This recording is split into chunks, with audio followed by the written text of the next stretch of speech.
आप लोग कानून हाथ में मत लो। चलो, अरे भाई हेलो, ना बात कियो ना, कानून नहीं करेंगे, बात कियो ना, ऐसा मत करो। चलो आप लोग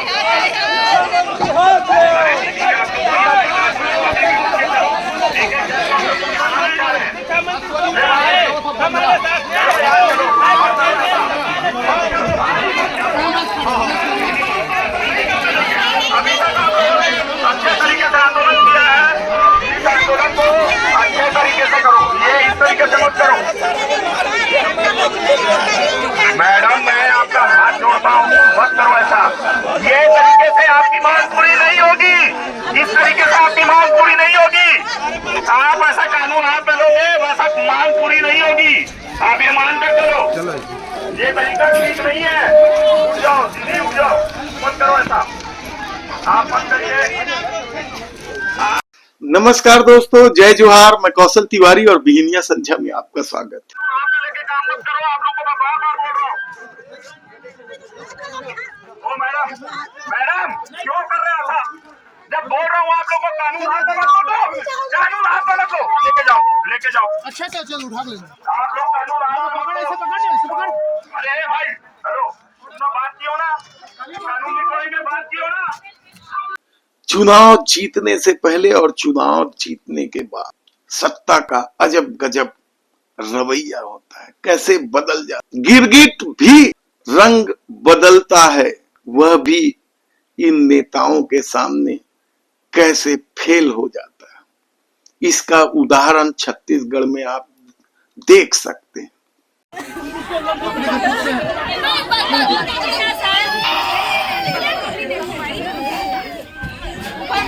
हमारे अभ्यर्थियों के साथ ये कर रही है छत्तीसगढ़ शासन।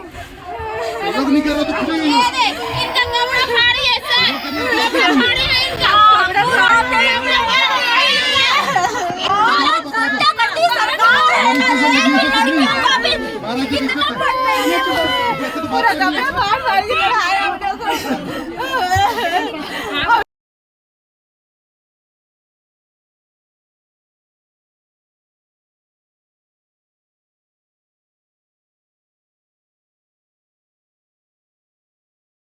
डीएड अभ्यर्थियों के साथ जो कुछ हो रहा है वह किसी से छिपा नहीं।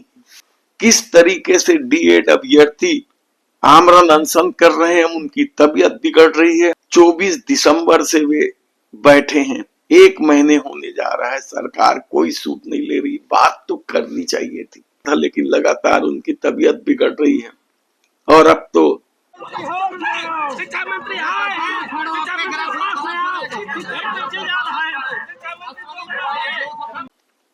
दूसरे राजनीतिक दल, दूसरे सामाजिक संगठन भी उन्हें समर्थन देने पहुंचने लगे हैं। क्या होगा इन बीएड अभ्यर्थियों का कहना बड़ा मुश्किल। भारतीय जनता पार्टी के नेताओं को तो सत्ता का नशा चढ़ा हुआ है, कहा जाए तो गलत नहीं होगा। शायद यही वजह है लगातार उन डीएड अभ्यर्थियों की तबीयत खराब होने का वीडियो वायरल हो रहा है। लेकिन भारतीय जनता पार्टी में इस मामले को लेकर सन्नाटा है, या नेता खामोशी ओढ़े हुए हैं क्योंकि सत्ता उनकी है। तब ऐसे में कल जब डेंटल छात्रों के साथ जो कुछ हुआ वह भी कम हैरानी की बात नहीं। वे पिछले 1 हफ्ते से अपने स्टाइफन बढ़ाने की मांग को लेकर आंदोलनरत हैं। कल अचानक पुलिस पहुंची, डेंटल छात्रों को उठाकर तूता ले गई। जब से धरना स्थल नया रायपुर तूता किया गया है, तब से सरकार की निरंकुशता बढ़ गई है, कहा जाए तो गलत नहीं होगा। क्योंकि शहर के लोग देख नहीं पाते हैं सरकार के इस असंवेदनशीलता को। आंदोलनकारी उतनी दूर बैठे हैं, उनका भी प्रभाव शहर के लोगों पर नहीं पड़ता। सामाजिक संगठनों ने तो इस दौर में किस तरीके से चुप्पी ओढ़ ली है, यह भी किसी से छिपा नहीं है। तब ऐसे में देखना है कि इन डेंटल कॉलेज के छात्रों को तूता उठाकर ले गई है, उनका आंदोलन कब तक चलेगा। क्योंकि कई मामले ऐसे आए हैं जब जब आंदोलन शहर से उठाकर तूता में फेंका गया है, तब तक आंदोलन विफल हो जाने की चर्चा ज्यादा होते रही।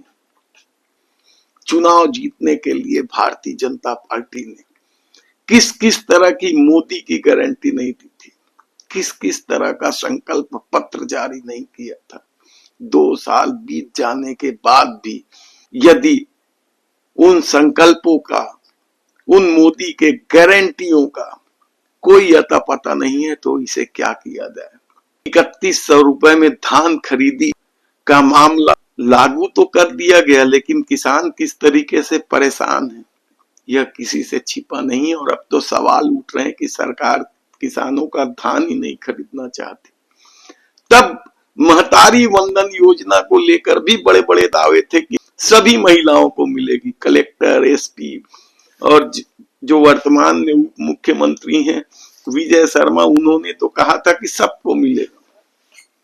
वह भी लागू नहीं हुआ, उसमें भी रोक टोक लगा दी गई और अब अपात्र के नाम पर लगभग 5 लाख महिलाओं के नाम काट देने की भी चर्चा है।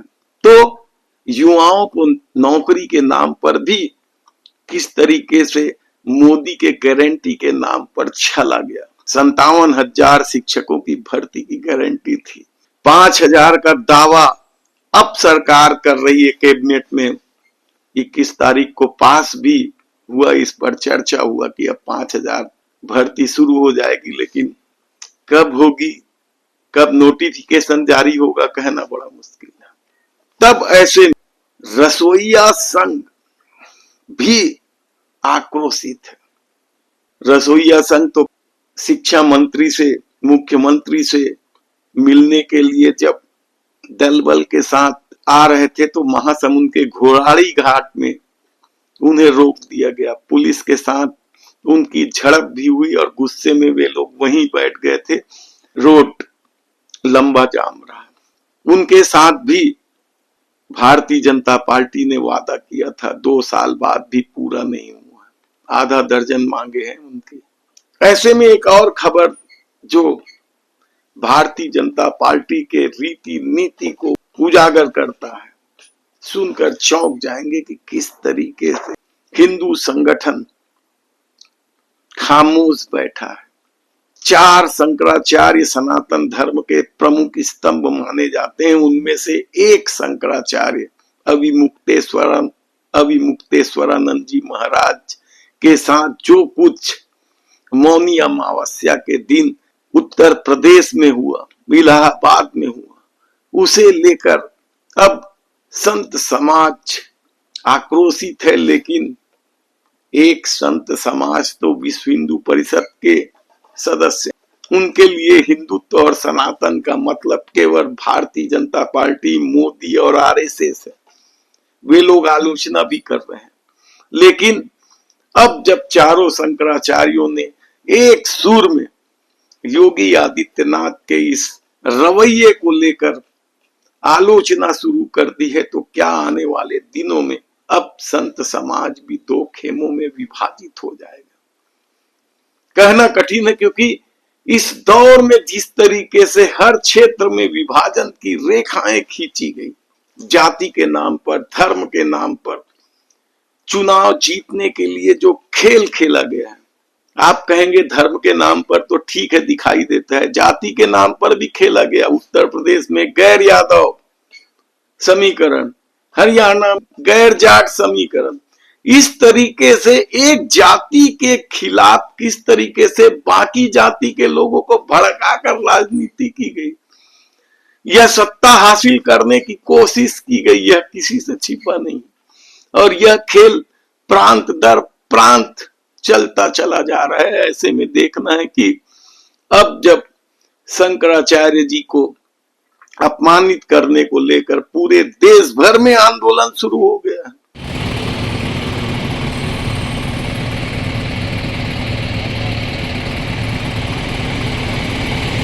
भारतीय जनता पार्टी और उस कथित हिंदूवादी संगठनों को छोड़ के सब इसकी आलोचना कर रहे हैं। छत्तीसगढ़ में भी जगह जगह धरना प्रदर्शन शुरू हो गया है।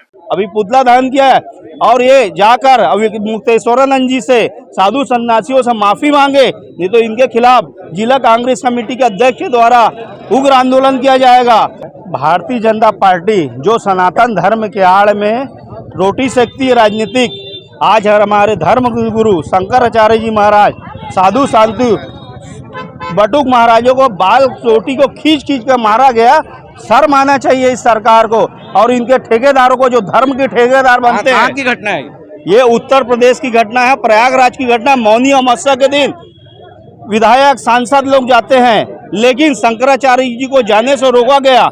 एक तरफ धर्मांतरण की बात होती है तो ये लोग पूरे प्रदेश को बंद कराने और अराजकता का माहौल बनाते हैं, और आज ये धर्म के ठेकेदार अपने घर में घुस के बैठे हैं। जो सनातन धर्म की बड़ी बड़ी बातें करते हैं, कुछ भी होता भगवा पहन के चले जाते हैं। आज हमारे धर्म गुरु लोगों पर इतना बड़ा अत्याचार हो रहा है और ये लोग अपने घर में छुप के बैठे हैं। ऐसी पार्टी का सर्वनाश होगा। जो लोगों ने शंकराचार्य जी का अपमान किया है उनका सर्वनाश हो जाएगा। इतिहास गवाह है, जब जब ब्राह्मण साधु संतों का जिसने अपमान किया उसका सर्वनाश हुआ है। आज हम शहर जिला कांग्रेस कमेटी, ग्रामीण कांग्रेस कमेटी के नेतृत्व में यहाँ पर एक दिवसीय धरने में थे और शहर जिला अध्यक्ष ने जो निर्देशन पर काम हुआ, अभी पुतला दहन किया है और ये जाकर अभी मुक्तेश्वरानंद जी से साधु सन्यासियों से माफी मांगे, नहीं तो इनके खिलाफ जिला कांग्रेस कमेटी के अध्यक्ष के द्वारा उग्र आंदोलन किया जाएगा। तब आने वाले दिनों में क्या कुछ होगा, हमारी नजर इस खबर पर बनी हुई है, हम आपको बताते रहेंगे। धन्यवाद।